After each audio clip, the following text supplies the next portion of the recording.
Predicted मास को हम majorly classify करते हैं into 3 types, sinoatrial block, AV block, intraventricular block. ठीक है, लाइक ऐसे नोड में कोई इम्पल्स की ब्लॉकेज हो गई, एवी एट्रिया से वेंट्रिकल के बीच में ब्लॉकेज है और with in the ventricles blockage है। अगर आप बात करो ऐसे नोडल ब्लॉक, ठीक है, ऐसे नोड प्रॉपर तरीके से काम नहीं कर रहा, ठीक है, वो इम्पल्स जो है ना वो भेज नहीं रहा, तो पहला काम क्या होगा कि there is no P wave. ऐसे नोड जो काम नहीं कर रहा, ठीक है, तो पी वेव नहीं बनेगी। ऐसे नोड, इसको हम रेस्ट बोलते हैं कि वो काम नहीं कर रहा, कोई मसला नहीं, अगर वो काम नहीं करता तो हमारी बॉडी के पास एक दूसरा ऑप्शन है।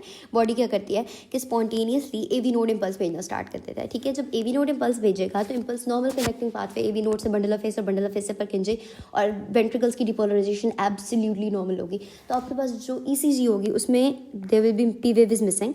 ठीक है, और नॉर्मल क्यूआरएस कॉम्प्लेक्स आप देखो बिल्कुल परफेक्ट नॉर्मल है। ठीक है, ऐसा अक्सर सिक साइनस सिंड्रोम में हो जाता है। सिक साइनस सिंड्रोम एक कंडीशन है, ठीक है, इसमें ना बेसिकली होता है डिस्काइनेसिया ऑफ डिसफंक्शनिंग ऑफ ऐसे नोड जो है ना वो प्रॉपर फंक्शन नहीं कर पा रहा, और कभी वो ब्रेडिकार्डिया काज करा देता है, कभी वो बेटे टेकीकार्डिया करा देता है, कभी कभी वो इतना इम्पल्स ही ब्लॉक कर देता है। ठीक है, इम्पल्स भेजना ही छोड़ देता है। ठीक है, तो इसमें मतलब सिक साइनस सिंड्रोम में ऐसे नोड ब्लॉक हो जाता है। अब दूसरा है एवी ब्लॉक्स, बहुत इंपॉर्टेंट है, they are hell important from exam point of view, from written, MCQs, viva, बहुत इंपॉर्टेंट है। ठीक है, तो एवी ब्लॉक्स जो है ना more commonly when you refer to heart blocks. ठीक है, तो हार्ट ब्लॉक में यूजुअली देखो तो ऐसे nodal block, AV nodal block, इसके अलावा इंट्रावेंट्रिकुलर ब्लॉक सारे आते हैं, but if the term heart block if not specific otherwise then it refers to AV blocks. ठीक है, एवी ब्लॉक की फर्दर मतलब एवी ब्लॉक की हम पहले कंडीशंस देख लेते हैं कि एवी ब्लॉक मोस्टली क्यों होता है कि there is a blockage of impulse from atria to ventricles. ये हो सकता है कि एवी नोड जो है ना उसका स्कीमिया हो गया, या एवी बंडल में कोई प्रॉब्लम, एवी बंडल का स्कीमिया हो गया, या वेंट्रिकल कोई स्कार टिश्यू ऐसा बन गया है मायोकार्डियम में जिसकी वजह से जो है ना उसने कंप्रेस कर दिया एवी बंडल को, तो इम्पल्स जो है ना वो प्रॉपर कंडक्ट नहीं हो पाई, या एवी नोड की इन्फ्लेमेशन होगी जिसकी वजह से इम्पल्स प्रॉपर जो है ना कंडक्ट नहीं हुई, या वेगस हमने कहा ना vagus nerve extreme bradycardia cause करती है, तो वेगस नर्व से इतनी वेगस नर्व ने स्टिमुलेशन की कि इम्पल्स एट्रिया से वेंट्रिकल की तरफ कंडक्ट ही नहीं हुई। ठीक है, तो इसको मेजरली कैटेगराइज करते हैं into two categories, incomplete block और कंप्लीट हार्ट ब्लॉक। ठीक है, इनकम्प्लीट ब्लॉक की फर्दर 2 टाइप्स होती हैं, फर्स्ट डिग्री हार्ट ब्लॉक और सेकंड डिग्री हार्ट ब्लॉक। ठीक है, अच्छा ये मेरा थोड़ा सा फ्लिप्ड होगा, वर्टिकल इसकी रोटेशन थोड़ी लैंडस्केप है क्योंकि मुझे ये सारा फिट करना है। ठीक है, तो सेकंड डिग्री हार्ट ब्लॉक की होगी Mobitz type 1 and मोबिट्स type 2। First degree heart block को देखो बहुत बेनाइन कंडीशन है, कुछ भी नहीं हुआ, सिर्फ ये हुआ कि PR इंटरवल जो है ना वो प्रोलॉन्ग हो गया। ठीक है, फिक्स्ड है और प्रोलॉन्ग है। ठीक है, जो PR इंटरवल जो है ना, अब क्या बेसिकली इसका मतलब क्या है कि इम्पल्स है ना डिले हो गई फ्रॉम एट्रिया से वेंट्रिकल।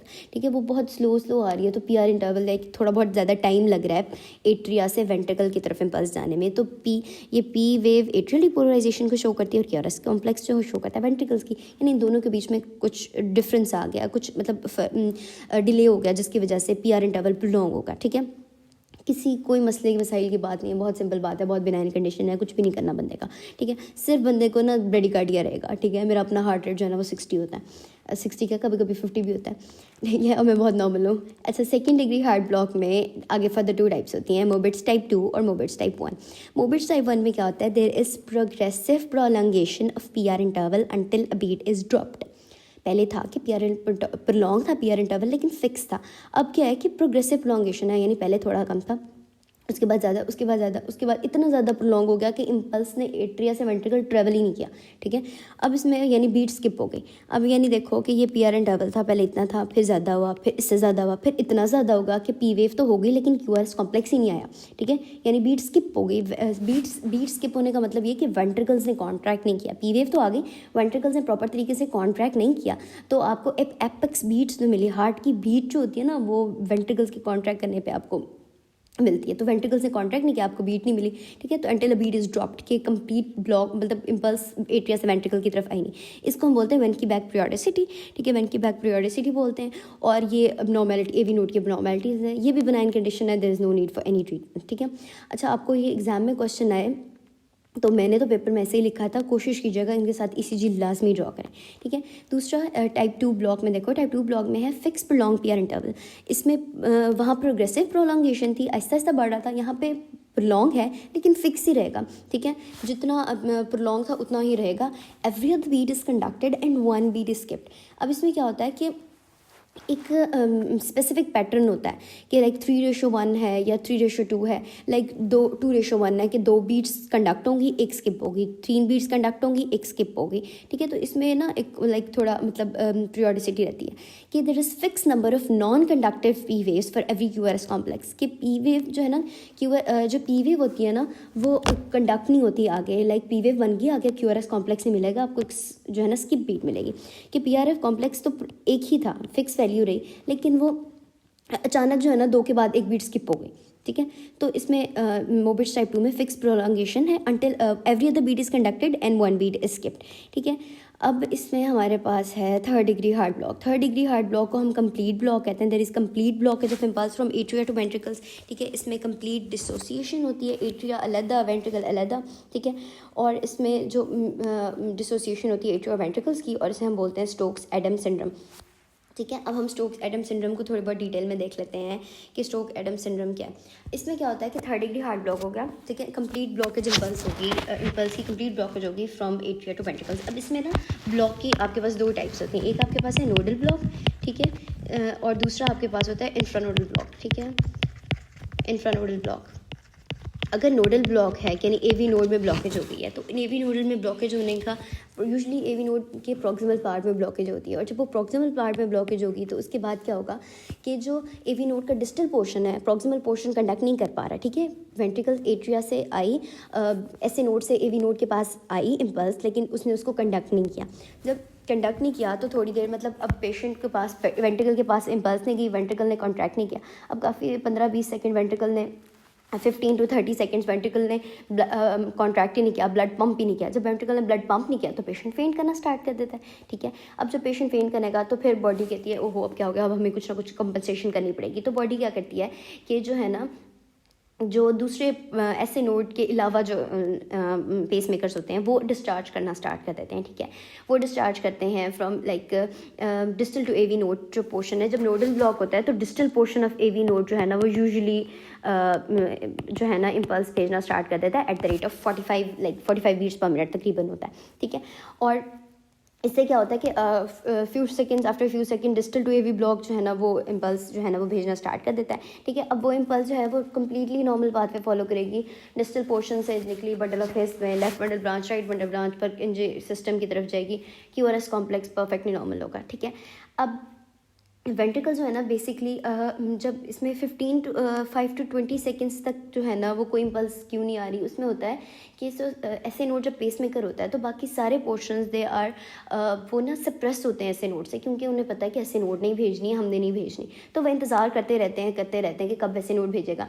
अब जब 20 सेकेंड हो गए हैं, 30 सेकेंड हो गए हैं, ऐसे नोड नहीं भेज रहा, तो फिर कहते हैं चले अब हमें कुछ ना कुछ तो काम करना है ना, ठीक है। तो फिर जो है ना हिस परकिंजे सिस्टम के जो है ना AV बंडल हिस परकिंजे सिस्टम से इम्पल्स जो है ना वो डेवलप होती है, ठीक है। और उसके बाद जो है वो जो है ना जो वेंट्रिकल्स होते हैं दे एस्केप एट्रियल कंट्रोल। एट्रिया से कोई ताल्लुक नहीं, एट्रिया अपने ऊपर बीट कर रहा है और वेंट्रिकल्स अपने उसमें बीट कर रहे हैं, ठीक है। They escape atrial control and pick up a new rhythm. और उसके बाद वेंट्रिकल कॉन्ट्रैक्ट करते हैं। जब वेंट्रिकल कॉन्ट्रैक्ट करते हैं तो फिर फेंट पेशेंट जो है ना वो रिकवर कर लेता है, ठीक है। उसके बाद अब देखो, अच्छा यहाँ मैं बात कर रही थी नोडल ब्लॉक। अब यहाँ पे ये बात बहुत इंपॉर्टेंट आपने देखनी है कि यहाँ 2 टाइप के ब्लॉक हो सकते हैं। एक तो नोडल ब्लॉक हो गया, proximal part of AV node block हो गया, ठीक है। जब प्रॉक्सिमल पार्ट ब्लॉक होगा तो डिस्टल पार्ट इम्पल्स भेजेगा at the rate of 45 beats per minute, ठीक है। और अगर इंफ्रानोडल ब्लॉक हो गए यानी AV नोड की बजाय AV बंडल में ब्लॉकेज आ गई। देखो पहले आपके पास होता है AV नोड, उसके बाद AV बंडल, उसके बाद left bundle branch and then right bundle branch, उसके बाद जो है ना परकिंजे फाइबर्स जो है ना उसके सारे होते हैं, ठीक है। तो अगर इंफ्रानोडल ब्लॉक हो जाए, ठीक है, तो उसमें फिर हिस परकिंजे सिस्टम जो होता है ना, हिस परकिंजे सिस्टम में जो परकिंजे फाइबर्स होते हैं, पेरिफेरल परकिंजे फाइबर्स, दे जो है ना दे बिकम पेस मेकर और वो लाइक फायर करते हैं एंड एवरेज तकरीबन जो है ना वो फायर करते हैं at the rate of 35 beats per minute, ठीक है। 35 बीट्स पर मिनट वो फायर करते हैं, ठीक है। अब अगर आप ओवरऑल देखो तो और कभी कभी अगर बिल्कुल पेरिफेरल पार्ट पर किंजी फाइबर का बिल्कुल पेरिफेरल पार्ट जो है ना वो इम्पल्स कंडक्ट करना स्टार्ट करते हैं, ठीक है। तो उसमें ये होता है कि there is sometimes 15 beats per minute भी हार्ट रेट हो जाता है, ठीक है। तो ऑन एवरेज अगर आप एक जनरल बात करो कि सारे ब्लॉक को सम अप करो कि भी AV नोड में ब्लॉक हो गई है या फिर AV बंडल में ब्लॉकेज हो गई है और उसके बाद जो है ना वेंट्रिकल्स ने वेंट्रिकल के कंडक्टिंग सिस्टम ने अपनी इम्पल्स जनरेट की, तो नॉर्मली जो इम्पल्स जो दोबारा डिस्चार्ज रेट होगा वो तकरीबन 15 to 40 बीट्स पर मिनट होगा, ठीक है। अगर आपके पास एक MCQ है, रिसेंटली मैंने एक MCQ भी देखा है कि एक बंदे को स्टोक्स साइंड्रोम सिंड्रोम हो गई है, ठीक है। तो अब जब एक दफ़ा ऐसे नोड तो ब्लॉक हो गया, तो ऐसे नोड के बाद जो पहला पार्ट होगा ना, उसके बाद दूसरा पेसमेकर कौन बनेगा, ठीक है। दूसरा पेसमेकर हमेशा distal part of AV node बनेगा, ठीक है। यूजुअली आप देखो कर्टन में 2 दफ़ा लिखा हुआ है कि usually distal part of AV node becomes the pacemaker, ठीक है। अगर वो नहीं बनता, क्योंकि normally proximal part of AV node block होता है, अगर वो नहीं बनता तो देन हिस्परकिंजे सिस्टम, एंड अगेन कह रही हूँ हिस्परकिंजे सिस्टम, इसमें बंडल ऑफ हिस भी बन सकता है और परकिंजी, दोनों जो है ना वो इम्पल्स जो है वो जनरेट कर सकते हैं, ठीक है। अब जब ये हो गए स्टोक्स साइंड्रोम सिंड्रोम, अब इसकी अगर आप ECG देखो तो ECG में क्या होता है कि मतलब ये P वेव है, ये कंडक्ट नहीं हो रही, ठीक है, और बीच में वेंट्रिकल्स की Q वेव अपनी खुद ही आ रही है, ठीक है।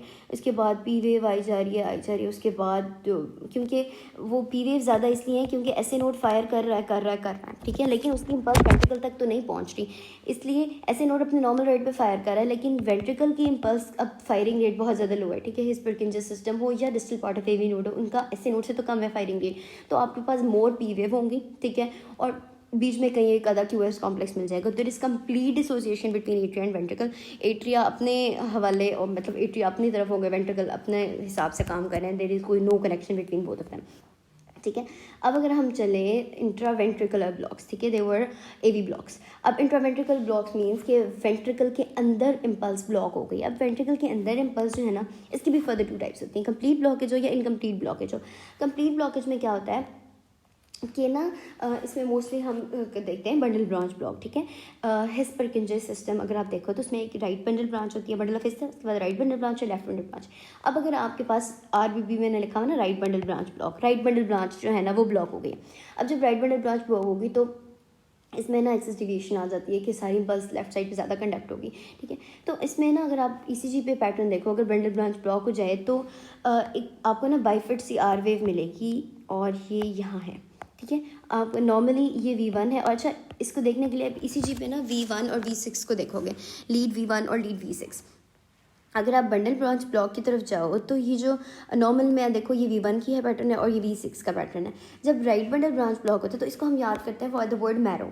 मैरो मीन्स कि राइट बंडल ब्रांच ब्लॉक में जो V1 होगा उसमें M पैटर्न होगा और V6 में आपके पास W पैटर्न होगा। लाइक ये अगर आपके पास V1 है तो इसमें देखो ये थोड़ा गंदा हमारा बहुत प्रॉपर नहीं है, लेकिन M की थोड़ी बहुत शेप जो है ना, ये देखो ये M पैटर्न है, और V6 में आप देखो तो ये सॉर्ट ऑफ W पैटर्न है, ठीक है। इसी तरह अगर आप लेफ्ट बंडल ब्रांच ब्लॉक की बात करो तो इसमें ना अक्सर इनकम्प्लीट इंट्रावेंट्रिकुलर ब्लॉक में आपके पास एक्सेस डेविएशन होती है, ठीक है। और लेफ्ट बंडल ब्रांच ब्लॉक में देखो तो बाइफिड R वेव होगी। R वेव जो है ना वो नॉर्मल वेव नहीं होती, ठीक है, बाइफिड R वेव होगी। देखो बिल्कुल 2 वेव्स बन के हमें दिख रही हैं, ठीक है, नॉर्मली इतना प्रॉपर ऐसे वेव्स नहीं होती, ठीक है। तो बाइफिड R वेव होगी और V1 में W पैटर्न होगा और V6 में M पैटर्न होगा। अब यहाँ देखो तो V1 है, ठीक है, जिसमें W पैटर्न है, और ये V6 है जिसमें आपको सॉर्ट ऑफ M पैटर्न मिल रहा है, ठीक है। इसके बाद incomplete heart block. Incomplete intraventricular block को आप इलेक्ट्रिकल आर्टनेंस भी बोलते हैं। इलेक्ट्रिकल आर्टनेंस मैं बताती हूँ इलेक्ट्रिकल आर्टनेंस की रीज़न क्या होती है। इसमें होता है कि देयर इज़ हेमी ब्लॉक, ठीक है। हेमी ब्लॉक क्या होता है कि इसमें एक तो ना पार्शियल बेसिकली आप देखो जो आपका कंडक्टिव सिस्टम का अगर आप एक दफ़ा देखो तो मैंने ये AV नोड ड्रॉ किया, उसके बाद ये बंडल ऑफ हिस था, ठीक है, उसके बाद ये राइट बंडल ब्रांच और ये लेफ्ट बंडल ब्रांच। अब जो लेफ्ट बंडल ब्रांच होती है ना, लेफ्ट बंडल ब्रांच, इसके ना ये डिवाइड होती है विद इन द 3 फेसिकुलाई, ठीक है, सेप्टल फेसिकुलाई, इंटीरियर फेसिकुलाई और पोस्टीरियर फेसिकुलाई। और जो राइट बंडल ब्रांच होती है इसका सिर्फ एक फेसिकल होता है, ठीक है, वो तो मतलब इसका एक ही फेसिकुलाई होता है। अब देखो बंडल ब्रांच में था कि ये पूरी ब्रांच ही ब्लॉक होगी, जब यहाँ ब्लॉक हो गया तो यहाँ तक फेसिकल तक तो बात ही नहीं है, ठीक है। लेकिन इसमें इनकम्प्लीट ब्लॉक में क्या होता है कि सपोज एक ये ब्लॉक हो गया, अब ये ब्लॉक हो गया, बाकी सेप्टल, ठीक है, ये पोस्टीरियर था, ये इंटीरियर था और ये सेप्टल फेसिकुलाई था, ठीक है। अब septal fasciculi interior fasciculi proper तरीके से काम कर रहे हैं, ठीक है, सिर्फ पोस्टीरियर में सपोज ब्लॉक हो गया, ठीक है, तो इसको हम बोलते हैं पोस्टीरियर हेमी ब्लॉक। तो कंप्लीट ब्लॉक नहीं होता, ठीक है, पूरी जो है ना ब्रांच ब्लॉक नहीं है, उसका कुछ पार्ट ब्लॉक है, ठीक है। तो अगर इंटीरियर ब्लॉक हो जाए तो इंटीरियर हेमी ब्लॉक, और मोस्टली पोस्टीरियर ब्लॉक हो जाए तो पोस्टीरियर हेमी ब्लॉक होता है, ठीक है। इसमें क्या होगा, इसमें हम बोलते हैं इनको, इससे ना आपको मेजर अंदाज़ा होता है एक्सिस डेविएशन का। अच्छा, इनको हम बोलते हैं इलेक्ट्रिकल अल्टरनेंस। इनको इलेक्ट्रिकल अल्टरनेंस बोलने की रीज़न क्या होती है, इनकी रीज़न ये होती है कि जब आप ईसीजी देखोगे तो ईसीजी में ना अल्टरनेटिंग क्यूआरएस कॉम्प्लेक्स आपको मिलेंगे, ठीक है। मैं सिर्फ क्यूआरएस कॉम्प्लेक्स बना रही हूँ कि ये छोटा है, ठीक है। उसके बाद आहिस्ता विद इन द टाइम जो है ना क्यूआरएस कॉम्प्लेक्स बड़ा होता जाता है। उसकी रीज़न क्या होती है कि इम्पल्स बार बार आ रही है, तो अक्सर ना ब्लॉक भी होता है, कुछ पार्ट जो है ना उसका रिफ्रैक्टरी पीरियड ज़्यादा हो जाता है, ठीक है। लाइक इम्पल्स बहुत ज़्यादा, मोस्ट कॉमनली इलेक्ट्रिकल अल्टरनेंस टैकीकार्डिया में होता है कि बहुत ज़्यादा इम्पल्स आ रही है। अब कुछ पार्ट जो है ना वो इम्पल्स कंडक्ट कर देता है, कुछ कभी वो इम्पल्स प्रॉपर नहीं कंडक्ट कर पाता। लाइक इम्पल्स आई ना तो 3 पार्ट्स ने कंडक्ट कर दी, तो क्यूआरएस कॉम्प्लेक्स बड़ा होगा, ठीक है, सारे पार्ट्स कंडक्ट करेंगे। लेकिन अब दोनों जो है ना, अब सेप्टल और एंटीरियर फेसिकुलाई जो हैं ये रिकवर कर जाते हैं, रिफ्रैक्टरी पीरियड से बाहर निकल आते हैं, नेक्स्ट इम्पल्स को ले लेते हैं। लेकिन पोस्टीरियर वाला नहीं निकल पाता रिफ्रैक्टरी पीरियड से, वो इम्पल्स को कंडक्ट नहीं करता, ठीक है। जब वो इम्पल्स को कंडक्ट नहीं करेगा तो यहाँ ब्लॉक आ जाएगा इम्पल्स का, ठीक है। तो क्यूआरएस कॉम्प्लेक्स का मैग्नीट्यूड कम हो जाएगा, क्योंकि पोस्टीरियर पोर्शन जो है ना वो प्रॉपर तरीके से डिपोलराइज नहीं हुआ। तो अल्टरनेटिंग, अब जब एक दफ़ा उसको छुट्टी मिल जाएगी तो अगली दफ़ा वो ताज़ा दम तैयार होगा कि हाँ जी अब मैं कर सकता हूँ, ठीक है। तो इसमें यह है कि एक्सेसिव इतनी इम्पल्स आती हैं कि उन बेचारों की इतनी एबिलिटी नहीं होती कि वो हर इम्पल्स को कंडक्ट कर दें, तो वो बीच में कभी कभार रेस्ट ले लेते हैं कि अब हमें रेस्ट करने दें, हमें थोड़ी बहुत अपनी एनर्जी डेवलप करने दें, ठीक है, हम नेक्स्ट कंडक्ट कर देंगे, इस बार अभी हम नहीं कर सकते। तो it is alternating magnitude of the QRS complex का एम्पलीट्यूड जो है ना वो वेरी करता है, ठीक है। तो इसलिए हम इनको इलेक्ट्रिकल अल्टरनेंस बोलते हैं, ठीक है। आई होप आपको समझ आ गई होगी। जज़ाकुमुल्लाहु खैर।